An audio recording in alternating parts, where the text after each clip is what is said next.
ലോകത്തെ വിറപ്പിച്ച വിപ്ലവ ചൂളകളായ പ്രതിഷേധങ്ങൾക്കും സമരങ്ങൾക്കും ത്യാഗോജ്വലമായ പോരാട്ടങ്ങൾക്കും തുടക്കം കുറിച്ചത് ക്യാമ്പസുകളിൽ നിന്നാണ്. ഭരണകൂടങ്ങളുടെ ഇന്ദ്രപ്രസ്ഥങ്ങളെ പോലും ഉറപ്പിച്ച ചരിത്രമുണ്ട്. അവകാശ സമരങ്ങളാൽ മുഖരിതമായ തെരുവുകളിൽ ഇന്നും അവർ മുഴക്കിയ അടങ്ങാത്ത മുദ്രാവാക്യമുണ്ട്.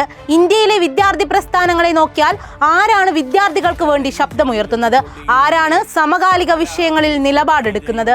ആരാണ് സർവകലാശാലകളെ ഒന്നാകെ ഇന്ന് നയിക്കുന്നത്? കാലം ചരിത്രത്തോടും ചരിത്രം കാലത്തോടും അടയാളപ്പെടുത്താൻ ആവശ്യപ്പെടുന്നത് ഏത് വിദ്യാർത്ഥി പ്രസ്ഥാനത്തെയാണ്? അവിടെയാണ് സ്വാതന്ത്ര്യവും ജനാധിപത്യവും സോഷ്യലിസവും ആലേഖനം ചെയ്ത തൂവെള്ളാങ്കിത ശുഭ്രപതാകയുടെ പ്രസക്തി. 1970-കളുടെ കാലഘട്ടത്തിൽ അനന്തപുരിയിൽ ഉയർക്കൊണ്ട സ്റ്റുഡൻസ് ഫെഡറേഷൻ ഓഫ് ഇന്ത്യ 2025 എത്തി നിൽക്കുമ്പോൾ വിദ്യാർത്ഥിപക്ഷ നിലപാടുകളിൽ സമരസപ്പെടാത്ത മുന്നേറ്റങ്ങൾക്ക് സാക്ഷിയായിരിക്കുകയാണ്.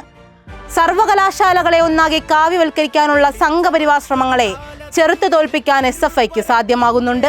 അക്കാദമിക വിഷയങ്ങളിൽ ഇടതടവില്ലാതെ ഇടപെടാൻ SFIക്ക് സാധ്യമാകുന്നു. അടിയന്തരാവസ്ഥ കാലത്ത് ഈ പ്രസ്ഥാനത്തിന്റെ കരുത്ത് ലോകമറിഞ്ഞതാണ്. അതിനുശേഷം വിദ്യാർത്ഥികൾ ഒന്നാകെ ഒരു കടൽ പോലെ ഈ സംഘടനയിലേക്ക് ഒഴുകിയെത്തി.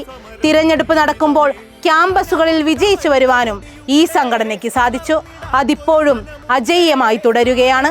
SFI കരുത്താർജിക്കുന്നതിനൊപ്പം SFIക്കെതിരെ കായിക ആക്രമണങ്ങളും ഉണ്ടായി. വലതുപക്ഷ വർഗീയ കാബാലികർ ഈ സംഘടനയുടെ 35ഓളം വരുന്ന പ്രവർത്തകരെയാണ് കൊല ചെയ്തത്.